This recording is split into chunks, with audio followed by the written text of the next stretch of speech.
The following podcast is a deep, shallow dive production. And you're gonna love it. Okay, let's go.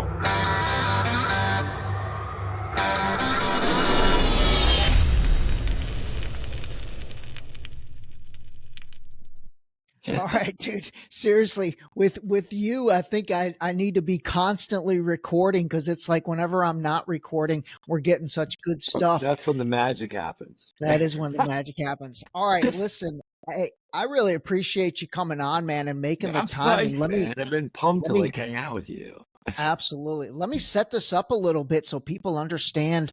First of all, you are in Cairo, Egypt, and we've got he goes by Quinn the Eskimo. At least that's how I discovered him on TikTok and then on Instagram. And I have to tell you, dude, when I discovered you, it was really your storytelling. Like you were basically telling these stories, and this was at the beginning of the situation, maybe even like October 9th or October 10th, right after, obviously things happen in Palestine.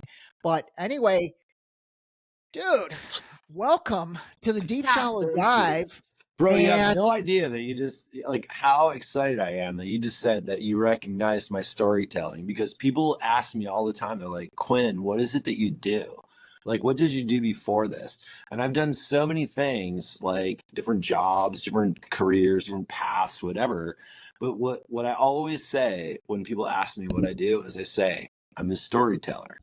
I love that. I love that. I love that. And by the way, just so everybody understands, Quinn has created a unbelievable community using social media, your TikTok, your Instagram. Now you've got a WhatsApp community, and I want to get into all that stuff because I want to get into what you're doing with all that stuff. But first of all, you're in Cairo, Egypt. What is going on? Like what are you doing there? And when did you get there? Yeah, I just got back here. So I came here first. We'll just rewind. All right. I've been traveling for about 4 years as a digital creator, travel creator, and I'm a different kind of travel creator. I don't just go to resorts and show fancy shit.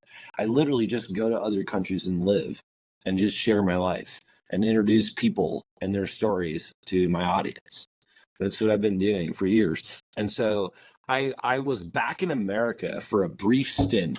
I really wanted to visit my parents. I'm originally from Massachusetts. Really wanted to visit my parents because they're old and I hadn't seen them in a while. And so I got a gig with a travel app called TrustedHouseSitters.com. And so I was working in Massachusetts. It was great. I got to see my parents all the time. I was living at this really nice house. I was watching a beautiful dog, and I had a nice Jeep to drive around. It was great, man. These travel apps are wonderful. And shout out to Trusted House Sitters. And basically I had a gig in like October, and then I had another gig in December with Trusted House Sitters. This one was in Maine, but I didn't have anything for November.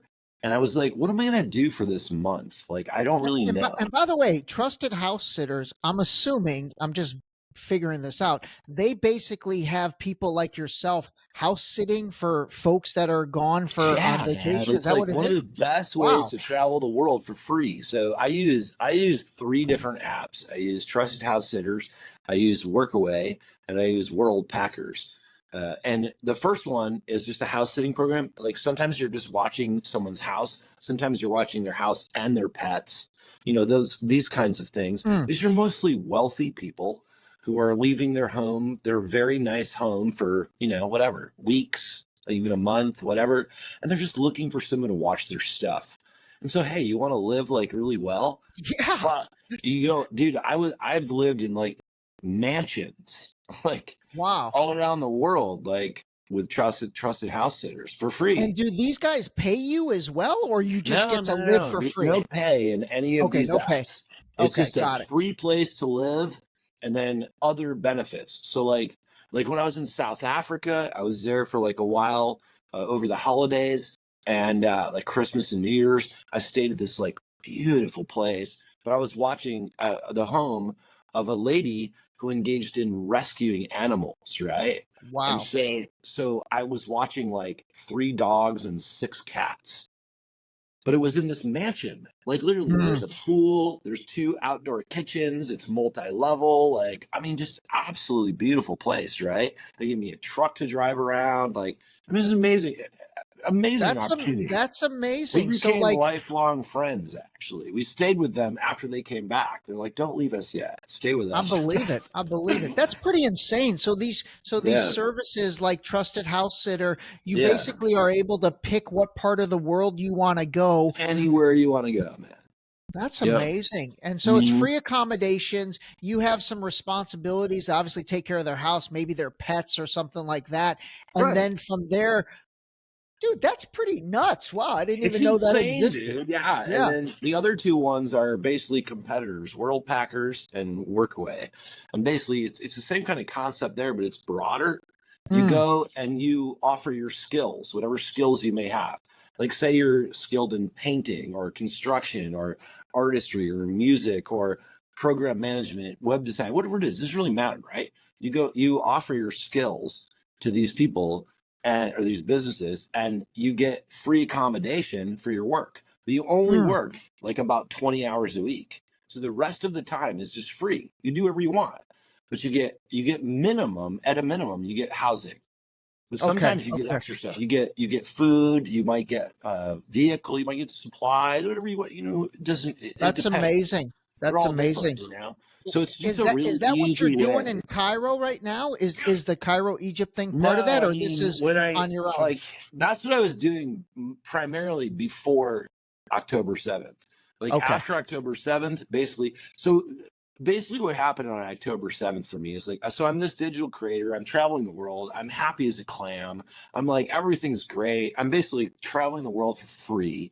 I mean, I work, a couple hours a week on my laptop. I make enough to live on because everything else is free, right? So, Yeah. and I'm just a vagabond, man. I'm a beach bum traveling the world. And I think the first year, I think I lived in 8 countries. It's amazing. Yeah. That is Yeah. amazing. And by the way, the other thing I do want to share so people understand is you've got 8 kids. So you've Yeah. raised 8 kids, Yeah. and Yeah. basically you're just kind of living for yourself now, which is I amazing. am. I'm finally doing something Yeah. for myself, bro. Yeah. Yeah. Yeah. I love that. And the funny thing is, I think you asked me before, like what's up with this Quinn the Eskimo thing, And Yeah. it's like, so this is the thing, like, and any parent knows this, man. Like your kids consume you. They consume your life. You forget who you even are as you're raising these kids, right? Your whole life is based around raising children, right? Especially when you got to pass alone like I did, right? And I was like, I think I told you before, I was mostly a single dad. My wife had mental illness, so by the time it ended, I didn't know who I was. Yeah. Like I was literally sitting on this beach. I went to Longboat Key, Florida, to visit my parents to say goodbye because they're old. I was like, I don't know how I'm gonna see them again, and I'm gonna go travel the world. And I went to say goodbye to them, and I'm like literally sitting on this beach, and I stayed. I ended up staying for almost a year because I didn't even know who I was at that point. Because Yeah. I'm sitting on this beach and I'm like frolicking, I'm paddleboarding, I'm swimming, I'm dodging manatees, I'm doing all this, right? And I think I've had the most full day ever because I've done more than I ever did in any day for myself. And I look at my clock, on my phone, and it's 10:30 in the morning, and I go, "What the hell am I going to do the rest of the day?" That's funny. How long ago was that? Bored, man. How I long did it ago for was almost that? a year. I did it for No, almost but a I year. mean, was that like 2 years ago, Oh, 3 no, years it's ago, a little over 4 years ago. 4 years ago? Okay. And at that Yeah, point, how old were you at that point? Were you I like was in your 50. I you were was 50? 50. Okay. Yep, Okay. I turned 50 while I was there on that beach. I'm 55 today. Okay, you're 55 today, and then your Yep. kids, your 8 kids are they all They're in their grown? Are they 20s all and early 30s, basically. okay? Like I had 8 really close together, and they're all off on their own, pretty much for the most part. My first Man, 4 were 8. in the U.S. military, so Wow. boom, boom, boom. They're all over the world now, doing their thing. And in fact, next week I'm going to have my first vacation in 9 months. I'm getting rid of all this humanitarian stuff I'm doing. I'm going to Greece. I'm going to sit on a beach with two of my kids that I haven't seen That's in over 2 amazing. years. So I'm Wow. super Wow. stoked. So the Yeah. 8 kids, was it all with your wife that I'm sorry, she had mental illness. Was it all with the Yeah. same wife? Same woman. Yeah. Dude, Yeah. that's amazing. Are you guys like, I don't know, 8 is there any religious connotation to that? Like that's a lot of There is, kids. there is. Yeah, we were devout Catholics at the time. In fact, when we first got married, I was working in the Catholic Church. I actually was a pretty well-known Catholic, a musician and speaker, and traveled the world Wow. and had a couple of albums and things like that. Ran a lot of mission work, Mm, humanitarian work through the church, and then I basically became an agnostic atheist at the finally privately first because you don't want to just announce that shit. And then yeah. once I announced it, let the world know about that. I really honestly was kind of blackballed by a lot of my family over it Oh because I wow. left the church. So That's lots of tough. That's struggles, lots of things, just like normal stuff that people go through. A lot of crazy things. So, yeah. but it all comes back to that beach and sitting there and saying, Quinn, and at this time I was saying John because that was my name. Mm. John, who do you want to be? You're 50 years old, man. You got like another 25, 30 years at least of life. Like, who I the hope hell do you more. want to be? What do you want to do? And I remembered back to my hippie days when I was like 20. I was following the Grateful Dead around, and they used to play this song called Quinn the Eskimo. It's an old Bob Dylan song.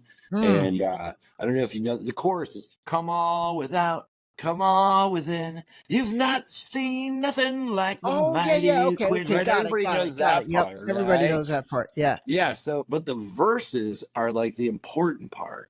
It's like these townspeople that are undergoing the daily drudgery of life, and they're building big ships and boats, building monuments, jotting down notes. Those are some of the lyrics, right? They're working and Love that. it's like sludging through life. And what they're doing to keep their spirit alive is what most of us do. We joke around and we sing, right? And they're singing this song about this mythical guy named Quinn the Eskimo who's going to come to town and make everything great.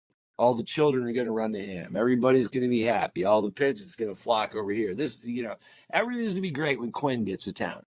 Quinn never appears in the song, right? Like never. Mm. He hadn't shown up yet, right? He's inspiring all these people towards happiness and peacefulness and this and that, right? And as I'm asking myself the question, who do you want to be? I'm going, I want to be that motherfucker. That's the Yeah. dude I want to be. I want to be the guy who makes people happy before he even comes to town. And It's so almost like the I changed concept my of name to hope. Quinn the Eskimo. Oh, that's funny. Did you legally change it? No, no, No. I Okay. Okay. I don't give a shit for legal processes. Oh, there you go. And Okay. now Okay. I'm actually glad that I didn't do that because I can be a little bit incognito as I travel. Yeah, I love that. I love that. That Quinn the Eskimo concept. I mean, to me, that really it embodies you, but even the Grateful Dead lyrics, it embodies hope. You know what I mean? It's like giving people Yeah. hope in order to hang on. Because, dude, hope is key. All right, talk to us about Yep. October 7th happens. At Yeah. that So point, October 7th happens. I'm chilling. I'm chilling at this house in Massachusetts. I see this happen. I go, what the fuck, man? Like, what's going on here? I'm watching the news, same as everybody else, CNN, Fox. I switch between the left and the right, try to Mhm. get all perspectives. And I'm basically just saying, this whole thing is bullshit. This whole thing, everything we're seeing is bullshit. We're not seeing what's really going on. And I think to myself, I've got a month free. I had all these offers rolling in from places I've been before. I had people who just want to give me free houses, this and that. Mm. I just felt like, it's not right. There's something I'm supposed to do. October 7th happened. I said, I'm supposed to go to fucking Gaza, man. That's it. Like, I'm supposed to just go there.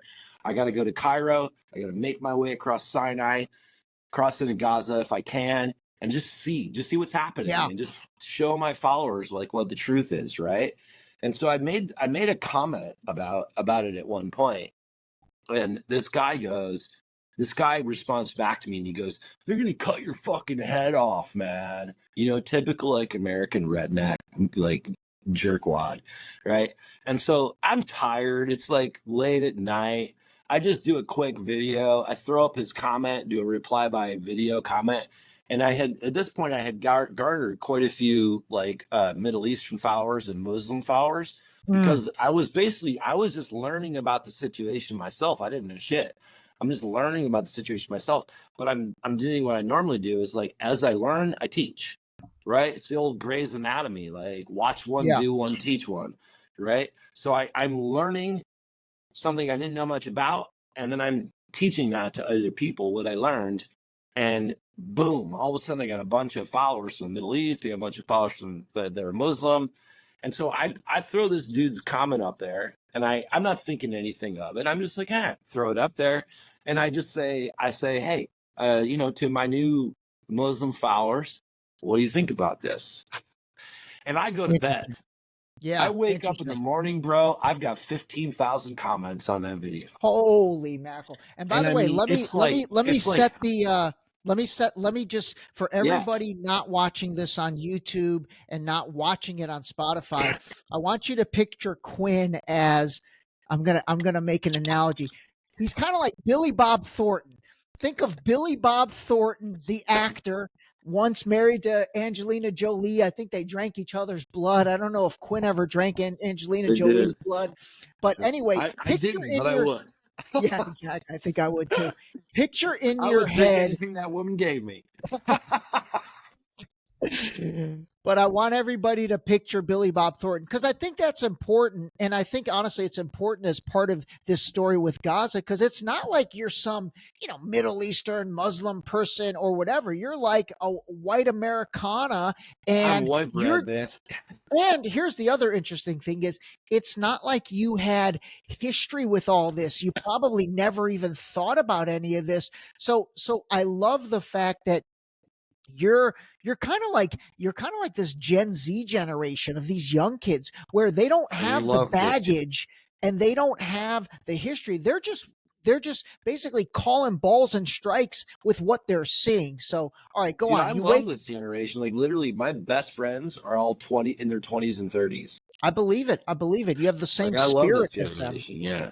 They're amazing. All right, so you woke up 15,000 comments. And by the way, it's also so everybody knows. I'll give you a house for a month. I'll pick you up from the airport. Come to my house for dinner. I'll buy your plane ticket. I mean, literally, I woke up in the morning and every objection that I had to go to Cairo was gone. It was literally just gone. And so I was like, fuck it. I'm going to Cairo, man. So I bought a ticket that day. For about a week or so out. And I met this woman named Miriam, who's now one of my best friends. In fact, I'm about to change my name again. We could get into that. And one of the things is to honor this family, the Anand family, absolutely amazing human beings. But she said, I had thousands and thousands of messages, but for some reason, this one stuck out at me. And it was like this woman who sent me this message. She had this beautiful family. She sent me pictures of her kids, her dad, her mom, like everybody, right? We want to have you over for a real Arab dinner, blah, blah. I don't know why I opened that one, but I did. And boom, I was just like, this is my family. This is my family. I know this right now. So we instantly became like best friends. And then basically I think I arrived on like a Monday or something, right? And we were going to get together for a dinner at their house on Friday. And this is what happened. When I decided to go, then my account exploded, right? And Al Jazeera picked it up, everything else. And so then I started getting messages from people who wanted to come. They're like, Quinn, we want to come with you. And I was like, listen, I don't know what the fuck I'm doing, man. I'm just like going there. But if you want to come. Like, hats off to you, bro. Dude. That's nuts. It's like Forrest Gump when he started running, and then he had that entire like army of people running behind him. Forrest, run! Oh my god, that's funny. All right, so every day I call Cairo. He like, we got 12 people. Are you sure you still can have us all for dinner? Bring everybody. Next day, Miriam, we got 18. No, it's okay, Quinn. Bring everybody. Miriam, we got 27. Dude, by the end of the week, we had 36 people. And she's like, literally, Quinn, bring everybody. I'm feeling bad. We're bringing 36 people to dinner at this family's house. God. So what happens is she brings another like 25 to 30 locals. We ended up with over 60 people at her house for this dinner. It was absolutely amazing. All these cultures. And you have to understand, like, these volunteers came from everywhere in the world. Like, my first two volunteers, Sarah and Raouf, my dear friends, Sarah, R.I.P. Rest in peace. She died actually during the process. I could tell you that story. But basically, like, they were from Singapore. And then we had people coming in from the UK, from Germany, from the US, from Dubai, everywhere, people coming in. And all these people were coming with you to provide humanitarian aid. Like, we you didn't guys even were know we were providing humanitarian aid. We didn't even know that yet. We just said we want to go there and see what we can do to help. That's it. We didn't know anything. And so when we first got there, basically, you know, I'm like an analytics person. I'm like a data person, right? Like, I know that I don't know everything. And so my goal is like, get as much information in as possible and educate yourself, right? So, and Sarah, my first volunteer from Singapore, she was amazing at administration, and she was an amazing people person. And she started keeping a database, and basically we just started walking around Cairo. We'd go to a section, and just walk around Cairo. And I was getting a lot of requests for media interviews, for meeting with different people, journalists, this and that, blah blah. And so we basically met with everybody we could, from the ERC to different NGOs to magazines, television stations, everything. And we basically just started creating a database of these people. Who are you? What do you do? What do you bring to the table? What are your skills? Blah, blah, blah. We created this database, right? And as we started to develop who we were and what we were doing, because that first night at the dinner, we just wanted to all keep in touch. And so I started a WhatsApp group, and I called it the Cairo team. Just simple. That's all I was planning at this point. And then we started, we're going around all these things. And as we start building these projects of things we need to do, like the first thing we did was we started running trucks into Gaza, right? And so we work with an NGO called Al Khair. And basically what we did is, so we start running money through them, raising money, running money, paying for the trucks. Our volunteers come, they pack the trucks, boom, they get into Gaza, boom. So we pick, all right, here's some volunteers from this section of the database, here's some NGOs, here's some fundraisers, here's this. We put it together like a little puzzle, boom, now we're running trucks. And we go to another project. We do another thing. All right, we'll take these people. This NGO only works with children. Okay, this is a children's project. We'll use PCRF, or we'll use NR. We're going to put them with these volunteers. We're going to put them with these fundraisers. Boom. Here's our next puzzle. Boom. There's our second project. And we just started developing projects one after the other. Where are you guys living? Where are you staying? Are you staying in Airbnbs or? I mean, nothing is funded. We so basically when we first got here, we started using Airbnb. I know they're on the boycott list, but it's basically, it's the only thing you can use here if you don't know what the fuck you're doing, and you want to have security and stability and fairly cheap prices. But what we did is we initially got a group of volunteers together that would, because we had so many people wanting to come in. What we did is we got a bunch of volunteers together, and I said, listen, literally all I need you to do is find all of the available properties that are acceptable for volunteers to come to, and email them all, like message them all on the app, and just say, this is who we are, this is what we're doing, can you give us a discounted rate? And that's going to accomplish two things. Number one, you're going to get pro-Palestinian people who are going to treat you well, they're part of your cause, they want to pitch in, this is something that they can do to involve themselves. You know, a lot of the people in Egypt feel powerless to help the Palestinians. This is a military it's a military government, man. I mean, you can't protest here, you can't do anything, right? So these people feel very powerless. They're very pro-Palestinian. You're talking the citizens. The citizens. You know, that's so good feedback. Them something to do, a way to contribute. You know what I mean? And so we got a lot of discounted rates. We got a lot of free Airbnbs. We get 50% off. 25%, whatever. So basically, we live out of Airbnbs. That's what we do. And as people started, more and more volunteers coming in, we organized it a little more. But basically, I would tell them, here's a section of Cairo that we found. I mean, Cairo's a massive city, man, 20 million people, right? We Wow. found a section of Cairo called Maadi, which is filled with expats, lots of Airbnbs, very soft place to land, basically. And a lot of people speak English. It's very easy. And so basically we started telling people, listen, come here to Maadi for the first 3 to 4 days and get an Airbnb, meet the team, go out to the different locations in New Cairo and 6th of October and Nasser City or whatever, and then find your tribe, get gel with some other people, and then you can get some roommates together and you can get yourself an apartment on the long-term stay program with Airbnb, which is 28 days or more. And then you can message the owners, get a discounted rate, and get cheap housing. So that's basically how we started the program. And at this point, how many people are involved in this? How many people are on the team? Gosh, like I said, there were 65 in the first week. That's amazing. Now so the next thing that happened is that Al Jazeera picked up my content. Like I said, they invited me to the Doha Forum in Qatar. Oh, wow. So, I went there. And whenever I get invited anywhere, I always just tack on an extra day. I mean, they're paying for the plane ticket. I go, fuck it. I may as well enjoy the place. I tack on an extra day. By the way, just so everybody understands, the Doha Forum, I mean, that was a big deal. That was definitely a big deal. Like a lot of big names were there. Okay, so they invited you there to be a part of like the speaker panel?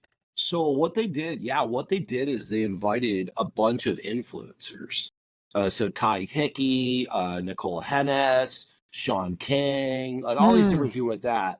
It was all Palestinian run. All the leaders of it who invited people were all Palestinians. The moderators are Palestinians. So it was really nice mix of people. And basically it was like, let's do something different than just the typical Doha Forum shit. And most of it was shit, to be honest with you. It's a bunch of talk from the stage and pat yourselves in the back and we're doing such a good job, right? The influencers are the ones who are going to tell the truth. So they invited them there, boom, and we sat, we talked, we said, this is our experience. This is the experience of our followers and what they're telling us, blah, blah, blah. We came up with some great stuff. Honestly, most of us are still really good friends today. Many of us, like I just came from Ireland where I was doing some fundraising with our Ireland team.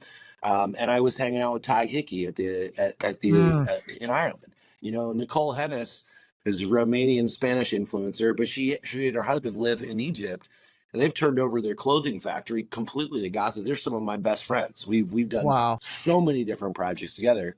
We all met in Doha.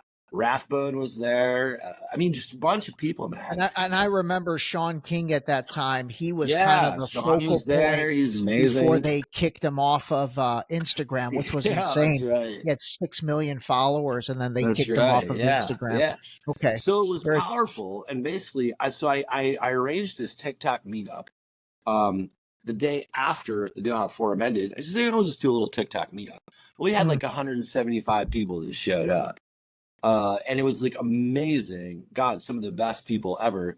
And then so they're like, Quinn, tell us what's going on. Tell us what this is. I tell them about the whole Cairo team, the WhatsApp group. They go, we want a team. We want a Qatar team. I said, no problem. I'll make you a Qatar team.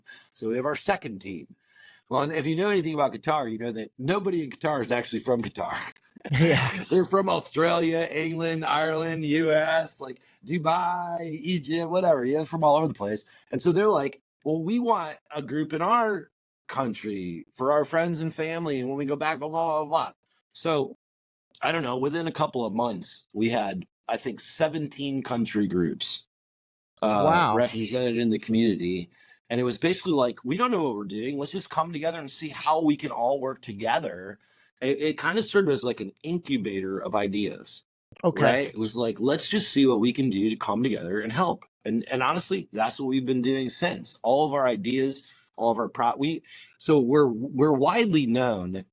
Like the biggest thing we do is we serve the displaced Palestinians in Egypt. It wasn't really our intention.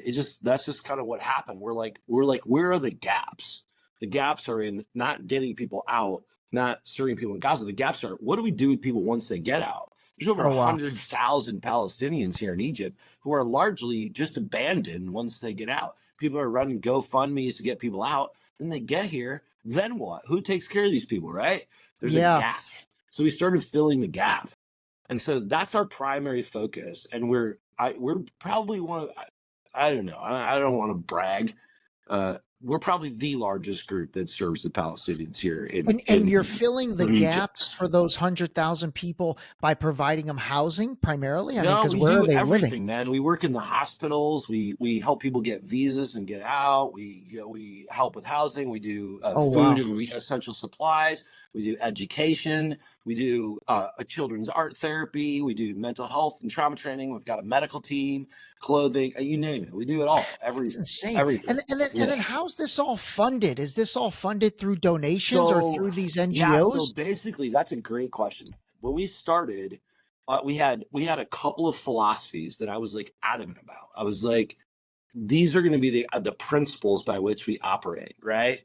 The first one was we never touch money. For any reason, we never touch money. We are not an NGO. We're just a bunch of fucking volunteers on the ground. We do not touch money. It's only going to cause problems.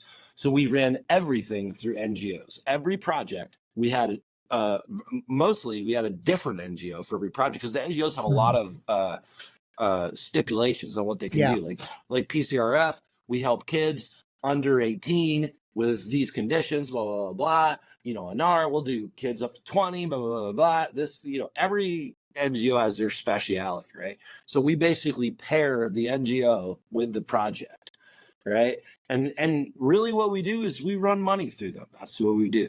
So we would make videos. We would appeal to our followers and stuff. Hey, let's get some money for this project. It goes through the NGO, so it's legitimate, comes in, boom. Then our volunteers do the fulfillment. Okay. So we get an NGO, for example, that wants to help us with the trucking. Boom, great. They pay for the trucks, the supplies go to the trucks. We pack the boxes, we send out the trucks, we negotiate everything, we do all the work basically. We're just running money through that. So Got it. So that's basically And by the way, you've never been able to cross the border and go into Gaza, right? Like you haven't been able to do that? a good question. So I have been able to several times in a myriad of different alleged ways, but I have elected to not do it for a couple of reasons. God, I want to, man. I mean, that was my initial thing is get to Gaza. I want to, but my thing is I don't want to go there and just be another photo shoot, another camera op, right? Yeah. Yeah. I want to actually be able to help, and if I can't help, then I'm just a hindrance. And because I became so popular, the Israelis, they knew everything about me. They stalked me like crazy. I would literally just be a target as soon as I got there, and then I'd just be another mouth to feed and another body to protect. I wouldn't be doing No, I any believe good. that. Yeah, I I wouldn't be believe doing that. any good by getting there. And then the second reason is I'm too busy here in Cairo. I've got so much crap going on here in Cairo. I can barely keep my head above water. So I can't wait to get to Gaza and Yeah. and hopefully my friends are still alive when I get there.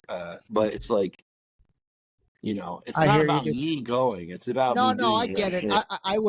I really asked that question because I was curious if Yeah. you've seen on the ground what it's like because it obviously looks horrible. Only here in Cairo. But that was our first principle, right? Don't touch money. Our second one was be Palestinian-led. Don't do anything without listening to Palestinians. And so very early on, we brought in a guy named Mohammed Siam, who runs Lifeblood Foundation. He's a young man who we met packing trucks.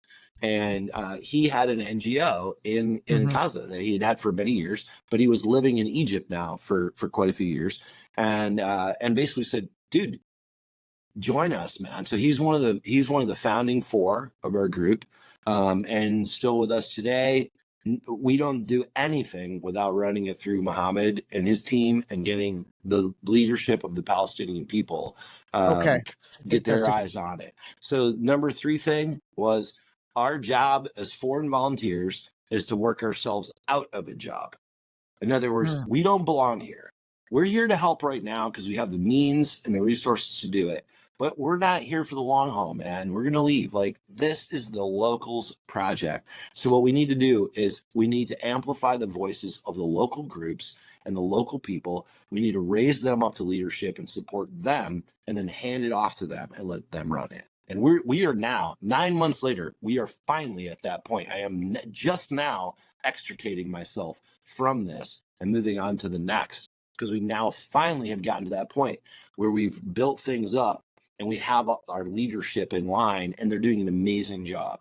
Okay, and so, that's awesome, dude. that was our third like big thing. It's like really raise that up. So All right, that's I kind of love how we that. started, man. And we didn't know what we were doing. Like I said, we're just like, let's do something, I right? love Let's that. do I love something. that. All right, Yeah. let me ask you one final question on the Gaza stuff, and then we're going to move on to what you're going to be doing next. And that All right, final right. question is, what do you think's going to happen, man? What do you think is next? Like, is this thing going to end? Shit, Is man. there any ending in sight? I mean, we can prognosticate all we want. I've been doing it the whole time. But the absolute like barbarous nature of these genocidal Israelis is just, it's so hard to fathom that I think even any of our prognostications are off, because we just can't realize how fucking evil that this is. And it's 10 times worse. It's 100 times worse than the shit we read in America in the media. I mean, the stories we see and we hear of people coming out are just, no human being is supposed to feel these things and have these things done to them. But worse, worse than that, worldwide, as we're watching these videos and we're all in PTSD, man. Like, we're human beings are not designed to have this stuff input into our souls, right? Like, this stuff is just, it's evil. It's absolutely evil. And when that stuff gets put into us, it's like it messes us up, man. And we honestly find that sometimes the secondary PTSD is worse than the primary PTSD, because the people who are in secondary PTSD, they don't realize that they need help. They don't realize that they are in PTSD, because they're like, well, at least I'm not getting bombed. At least I'm not getting shot. But we literally started having, within the first couple of months, we literally had volunteers collapse on the ground with their like organs shutting down and shit like that. And Wow. because it was just like, it was so traumatic. In fact, our mental health program that we started, we initially started that. Now we serve like all the Palestinian people, but also the volunteers. But initially we started that program for the volunteers, because we're like, we need to take care of the people who are taking care of the people. That makes a lot of sense. Yeah. Because they're not taking care of themselves. Because they don't even know that they should, you know, and they're so traumatized by what the Palestinians are going through that they don't even bother to think what they're going through and take care of themselves. And then literally they collapse, they shut down, they go crazy, because none of us are supposed to see this kind of stuff, you know. Yeah.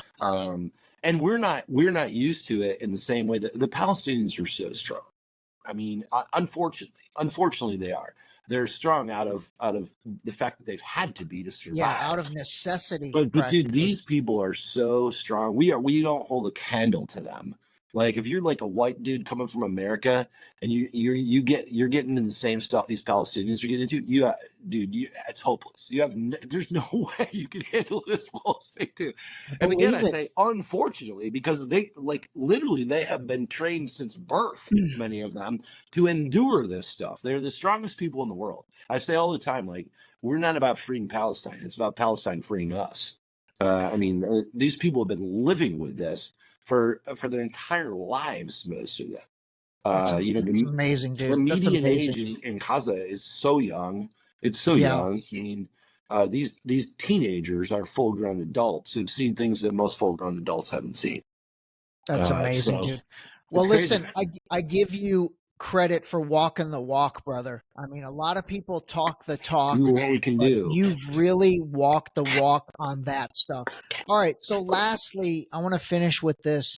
Tell us what's next, man. What's next for Quinn the Eskimo, or the soon-to-be new rebranding of Quinn the Eskimo? Yeah, so the rebranding comes from, so I have a history of education. I worked in universities for many, many years, and I had free college classes. So I've got a lot of a lot of different studies, and one of those is theology. I studied theology pretty extensively. Worked in the church for a long time too, and I've studied a lot of world religions, and I studied Islam. I've read the Quran many times, the Sunnah, and many of the Hadiths, and this and that. But I never knew a Muslim person. It was just book learning. And so when I came here, started living here, it's probably 7 months in, and I said, it's time for me to read the Quran again, but this time from the perspective of now I'm living. I'm listening to the call of prayer as I'm reading this. I'm meeting with my Muslim friends, right? This is going to give me a different perspective as I read this time. And so I did. I started to, and it really did, man. And so I really started to think about things in a different way. And I'm really like 99% at the point where I'm ready to convert to Islam. Oh wow! And so part of that traditionally is changing your name, which I love changing my name. As you know, I went from John Flynn to Quinn the Eskimo for that first mission. Now here's my next mission, and so I will be changing that name probably as well. It will be a whole nother thing, and kind of branding season 3, if you will. There we go. Of this show. I love that, season 3. All right, listen, brother. I swear to God, I know we could talk for hours, but I want to keep this initial one. This was great. I really wanted to get you to give all that perspective that you gave. But listen, I'd love for you to come back on. Actually, you know what? Once you're ready for season 3, let's do another episode. We're ready, dude. We're ready. We're about to launch it in about 2 weeks. We're going to be launching it, and I'll just basically give you the quick 30-second overview. When I founded this community, it made me really realize the value of bringing a community together with no reason other than let's figure out what we can do as a community. And you're talking the community on WhatsApp, right? Yeah, and it served as an incubator. All of the ideas the projects that we ran through the Humanity Project, they came from the community, man. And so I said, wouldn't it be great if I started a community and it had been intentional from the beginning instead of just random? That's the next project. So if you know the BDS movement, we talked a little bit about that, like boycotting stuff. This is a negative thing. It's a good thing, but it's negative. It's don't do this, don't do that, don't do this, right? And I thought to myself, what if we could provide alternatives instead? And we say, do this instead, do this instead. And so that is our whole purpose. One of my big topics that I believe in very deeply is that all of these problems, but the entire thing, even of this, it comes from wage slavery. Our governments want to continue to wreck our economies and to wreck the middle class and to make us just work. So we're tired all the time, and then we can't think, we can't protest. We just want to go home and throw some chicken wings on the grill and watch fucking Monday Night Football because we're exhausted. It's like Wednesday's hump day, Fridays, thank God it's Friday. We get the weekend, and then Monday it starts all over again. We're exhausted. That's right where they want us. It's right where they want us, right? And so the point is, how do we fix these problems? We end wage slavery. That's what we do. We end corporate billionaires, and we start engaging in ethical businesses which provide profit sharing. So our new community it's going to be called Umrah, and it is going to be basically engaged in building businesses and building growth among the community and being intentional about it, and then sharing all of the profits. Amazing. So it's based on profit sharing. Everybody, according to how much they're putting into the community, gets a share of the profits of the entire community. And we end wage slavery. And so we are either starting ethical businesses who have signed our pledge, or we're finding existing smaller businesses that want to be franchised. We're pumping money in that. We're raising $150 million to start this off. We're going to be franchising these businesses out to replace these unethical businesses. And then a full 50% of these franchises goes back into the community in profit sharing. So it's a win-win for everybody. Yeah, Well, I'm dude, excited I about look forward to following that and supporting that and bringing you back on and talk about it. All right, listen, hang on the line. Oh, by the way, let everybody know where they can find you, where they can support you, and all this stuff. Yeah, so the Humanity Project is just the humanityproject.world, humanityproject.world.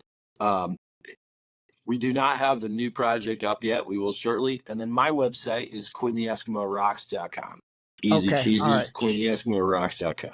So, I'll put all that in the show notes as well. All yeah, right, brother, or hang on the line. TikTok, Instagram, whatever. I'll put everything in there. All right, hang on the line. All right, everybody. Hope you enjoyed this man. It's not the last time you've heard from him. And next time he might not be in Cairo. Oh, by the way, are you going to stay in Cairo or are you going to move I out of there? leave in 2 days for Greece Okay. for 2 weeks. Then I come back to Egypt for a week. Then I go back to LA to work on this new thing for about 6 months. I'm going to be back and forth. I'm also going to be in Jordan, where a lot of our funding is coming from, and maybe some other countries too. So I'll be all over the place. All right, man. We're gonna get together when you come to LA. All right, hang on. Yeah. All right, brother. Thanks for coming. This episode was brought to you by the new book Deep Shallow Dive Into You, available now on Amazon and Barnes & Noble in hardcover and paperback. Don't forget to sign up for our new mailing list on our website at deepshallowdive.com.